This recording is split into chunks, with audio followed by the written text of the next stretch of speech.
my name is Eva. I'm from the Asian market, and today we are going to be celebrating the Chinese New Year. So the Chinese New Year is one of the biggest celebrations in the Chinese calendar, and today I'm going to be focusing on telling you about the Chinese New Year banquet and what food we eat at the banquet. So typically we would cook 8 to 10 dishes and display it along the middle of the table, and everybody tucks in like a mini buffet where you would pick what you want to eat. There are certain Chinese New Year foods that we eat and have a lot of symbolic meaning. One of the dishes that we eat is a full fish. It can be steamed or pan-fried, but most importantly, it needs to be whole. In Chinese, we call a fish yu. So there's a Chinese saying, 零零有余, which means that everything is in abundance. So that's why fish is one of the main dishes that we would have. Another dish that we eat during Chinese New Year is a whole chicken, and that symbolizes togetherness. It is a nice kind of a poultry dish. We usually boil it in soy sauce and some herbs to make soy chicken, or we would have it like a ginger and scallion sauce. Another thing we eat during Chinese New Year are dumplings. We usually make a savory dumpling that the night before the Chinese New Year, like Chinese New Year Eve. Typical fillings would include a meat like minced pork, seafoods like prawns, and pair it with a veg like Chinese chive or Chinese leaf. Dumplings also come in a sweet variety, which is usually eaten at the end of the 2-week Chinese New Year celebration. A sweet dumpling would be filled with sweet peanut or red bean. You would have a lovely sweet ginger soup to go with it. Also, another thing we would have during Chinese New Year would be nian gou, which is a Chinese New Year cake.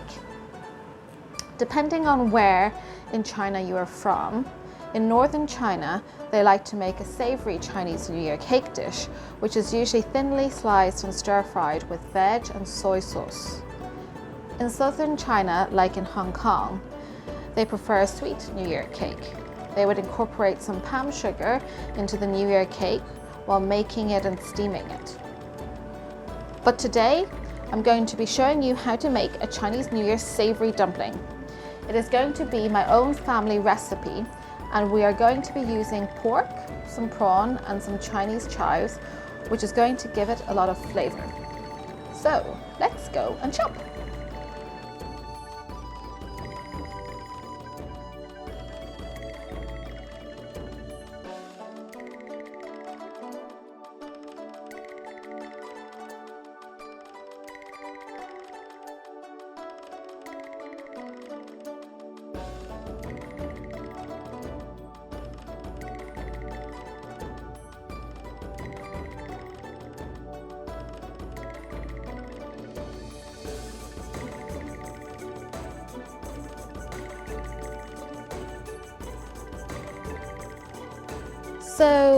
So today the ingredients that I've picked up there, I have for the filling, I have some prawns, some minced pork, and some lovely Chinese chives to go as the main filling. And to that we're going to add a few seasonings, including some sesame oil, some light soya sauce, some Shaoxing wine, and then we have some Jinjiang vinegar, which will be our dipping sauce. And to that dipping sauce we will be adding some ginger and some scallion. I also have 2 packets of dumpling wrappers. So this one is the dumpling pastry, which is a much thicker pastry, and I also have this gyaozi wrapper here, which is much thinner and smaller. So depending on what you prefer, you can pick up either one of the pastries. I also have some cornstarch to bind all the ingredients together, and that's it. So the first thing to making your dumplings is to make the filling. So into the filling we have our minced pork.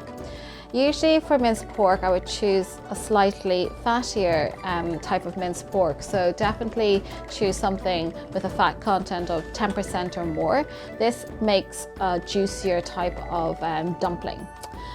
Into the minced pork I'm going to be adding some minced prawns. So that's basically just prawns and just finely chopped. And then the third ingredient is finely chopped Chinese chives. I've taken here some prawns that I have defrosted. They're frozen prawns, and I've deveined them already, and now I'm just going to finely chop them and mince them. Yeah, so you can just kind of chop them slightly here, and then you can use fresh prawns as well if you prefer, but the main thing is that the prawns that are added in, they are raw. So, okay, so that's just finely chopped, and I'm gonna add this minced prawn into my minced pork fillet. Okay, so we've washed for the chives. To prepare them, after you've washed them, you just cut off the ends, and then I usually kind of chop them up into three different bits, and then grab them all together, level them, and then finely chop them. So you want them not too small so that you can still kind of taste them, see them, but you don't want them too big. So something like this would be perfect in size.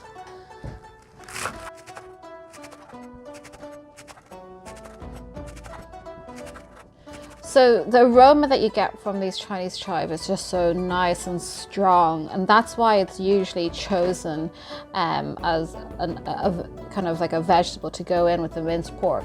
But I mean, you can put in anything you want. I mean, you can put in celery. Another popular one would be Chinese leaf, but the most traditional is the Chinese chive. So if you can get it in your Asian supermarket, that's great, and if not, and you want to use something that's in your kitchen, you can definitely substitute it with other vegetables.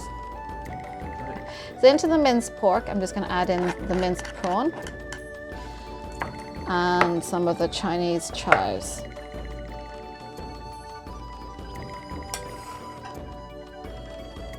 And to that, I'm going to be adding some seasonings. So half a teaspoon of salt, half a teaspoon of white pepper, half a teaspoon of sugar, 1 teaspoon of light soy, 1 teaspoon of sesame oil, half a teaspoon of cornstarch, 1 teaspoon of Shaoxing wine, and now we're going to combine it all together.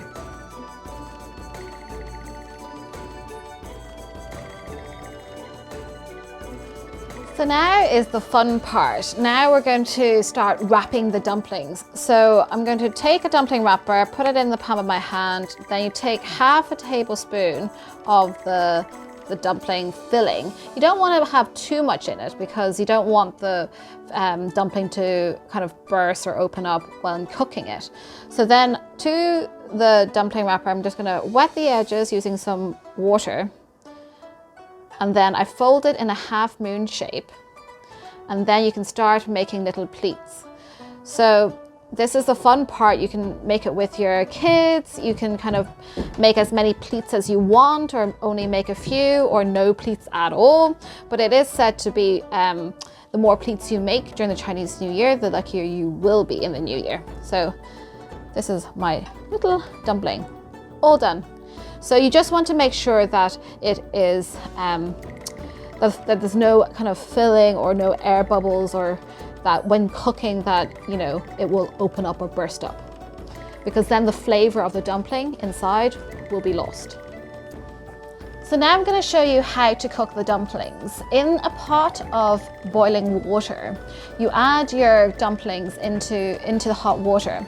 They immediately sink to the bottom, and once you see that they float to the top and the water is still boiling, you add a little cup of cold water to just knock it back, and it kind of, we do that 3 times, and then you can ensure that the dumpling is fully cooked. While the dumplings are cooking, I'm just going to make a very quick and simple and tasty dipping sauce to go with them. So I'm basically going to be doing shreds of ginger, shreds of scallion, and then adding it into some Jinjiang vinegar, some Chinese kind of vinegar. The Jinjiang vinegar is just, it's such a nice accompaniment to the dumplings. It is kind of like a sweeter type of balsamic vinegar, but the Asian form of it. So it just, once you've tried it, you're going to be absolutely addicted to it. But the lovely kind of, you can just mix in slightly the ginger and the scallion, and the ginger and the scallion kind of infuses into the vinegar while you're waiting for your dumplings to cook. So as you can see, the dumplings have floated to the top of the pan, and this is the third time that they've floated to the top, and so they're ready to be taken out. So this is the finished dumpling and your dipping sauce. It's super simple. Definitely have a go at it for Chinese New Year. If you have any Chinese friends, you can impress them with this lovely dish. You can make them all together as a party, and everybody can make their own shape and size. And once you dump it into the pan, you can try and find your own dumpling again, which will be difficult. So if you have made a lot of dumplings and there are some left over, you can, what's really nice is to cook them, but then pan fry them the next day. So cook all your dumplings, and then if you have any left over the next day, lovely once you pan fry them in a bit of oil, so they're crispy on both sides. So wishing you all a very happy Chinese New Year. 祝大家新年快樂!